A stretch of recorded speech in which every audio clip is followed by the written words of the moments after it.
Welcome from all of us at He Is Risen Ministries. Your support by subscribing and giving a thumbs up helps us keep creating videos that inspire and equip those seeking a deeper walk with the Lord. I'm really glad you're here today. Let's talk about a question that's probably crossed your mind at least once, maybe more than once. Did Jesus really rise from the dead? And is that actually true in real history? Or is it just something people believe because they were taught to?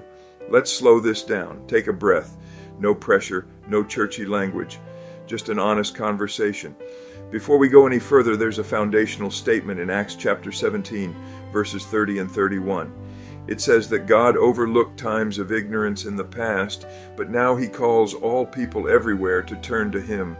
And then it gives the reason, because God has set a day when He will judge the world with justice by the man He has appointed. And here's the key line.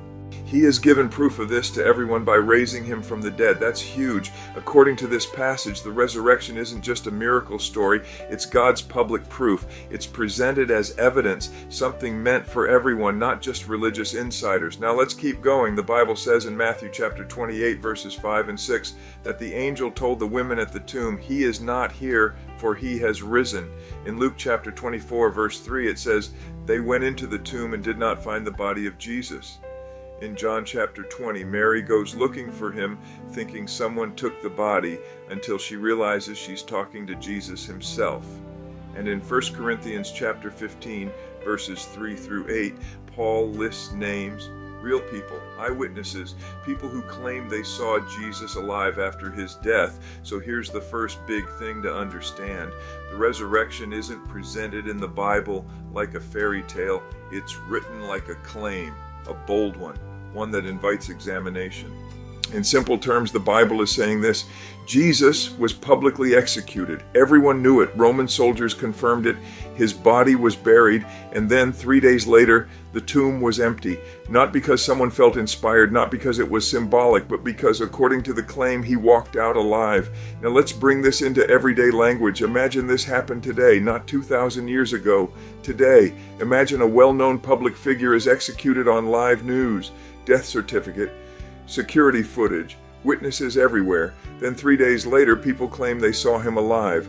Not once, not in secret, but repeatedly, in different places, over weeks, talking, eating, letting people touch Him. And then those people refuse to back down, even when they're threatened, even when they lose jobs, even when they're imprisoned, even when they're killed. That's where history steps in, because the resurrection isn't only a Bible claim, it's a historical question.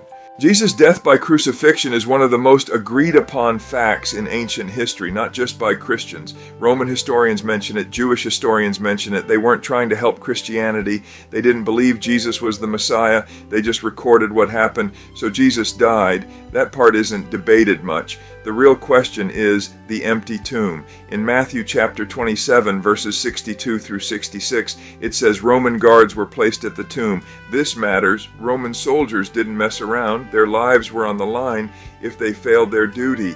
And yet, in Matthew chapter 28, the tomb is empty. Now here's something important. If someone wanted to shut Christianity down early, all they had to do was show the body. Just one body, that's it. Movement over, but no body was ever produced. Instead, the explanation given by the authorities was that the disciples stole it. That's actually recorded in Matthew chapter 28, verses 11 through 15. Think about that for a second. That explanation accidentally admits something huge. The tomb was empty, so now we're left with possibilities. Option 1, the disciples stole the body, but here's the problem. These same disciples are later beaten, arrested, and killed for preaching the resurrection. People might lie for money, they might lie to save themselves, but people don't willingly die for something they know is false, especially not all of them, across different places over years. Option 2, they were hallucinating. But hallucinations don't work in groups. Jesus appeared to individuals and to crowds. In 1 Corinthians chapter 15, verse 6, it says He appeared to more than 500 people at one time. That's not how hallucinations work. Option 3, the wrong tomb. But the women knew where the tomb was. Joseph of Arimathea owned it, and again authorities could have corrected the mistake easily. Option 4, Jesus really rose. That's the conclusion the early Christians landed on. not because it was comforting, but because it explained the evidence. And this circles us right back to Acts chapter 17. The resurrection is presented as God's proof, not pressure, not coercion, proof. Now let's bring this into a Gen Z world. Think about your phone, your cloud storage, your digital footprint. Imagine someone tries to fake a major event today. Screenshots would expose it, videos would surface, group chats would leak, contradictions would blow it up in hours. Yet the resurrection claim spread in a world where enemies desperately wanted to disprove it, and it survived. Not only that, it exploded. In Acts chapter 2, Peter preaches the resurrection in the same city where Jesus was killed, not decades later, weeks later, and thousands respond. That only makes sense if something real happened. But let's talk about something deeper, because history alone isn't why this matters. Here's the heart of it. If Jesus rose from the dead, then he didn't just beat death. He validated everything he said. When Jesus said in John chapter 14, verse 6, I am the way and the truth and the life, the resurrection backs that up. When he said in John chapter 11, verse 25, I am the resurrection and the life, he proved it. When he promised forgiveness, new life, and hope beyond the grave, the resurrection is the receipt. Think of it like this. Anyone can promise you something online, but you don't trust it until it delivers. The resurrection is delivery. Now let's make this personal. A lot of Gen Z carries quiet questions about purpose, about pain, about whether life actually means anything. The resurrection doesn't ignore suffering, it walks through it. Jesus didn't float above pain, he entered it. He was betrayed, abandoned, mocked, executed, and then he rose, which means suffering doesn't get the final word. Your anxiety doesn't get the final word. Your past doesn't get the final word. Your failures don't get the final word. Death doesn't get the final word. That's why the resurrection matters in everyday life. And Paul says in 1 Corinthians chapter 15, verse 17, that if Christ has not been raised, faith is pointless. He doesn't sugarcoat it. Christianity stands or falls on the resurrection, and that's actually refreshing because it invites you to think, to question, to examine. Jesus never asked for blind faith. He invited honest seekers.